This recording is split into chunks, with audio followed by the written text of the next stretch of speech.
सावता माळची मोठ हाकून, सावता माळची मोठ हाकून, शेतात दार धरी.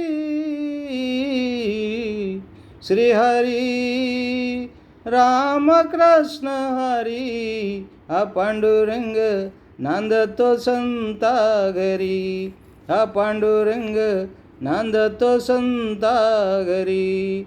श्रीहरी रामकृष्ण हरी, हा पांडुरंग नांदतो संता घरी, हा पांडुरंग नांदतो संता घरी. संत ज्ञानोबा तुकोबाला, संत ज्ञानोबा तुकोबाला, प्रसंगी सहाय्य करी. श्रीहरी रामकृष्ण हरी, हा पांडुरंग नांदतो संता घरी, हा पांडुरंग नांदतो संता घरी, हा पांडुरंग नांदतो संता घरी.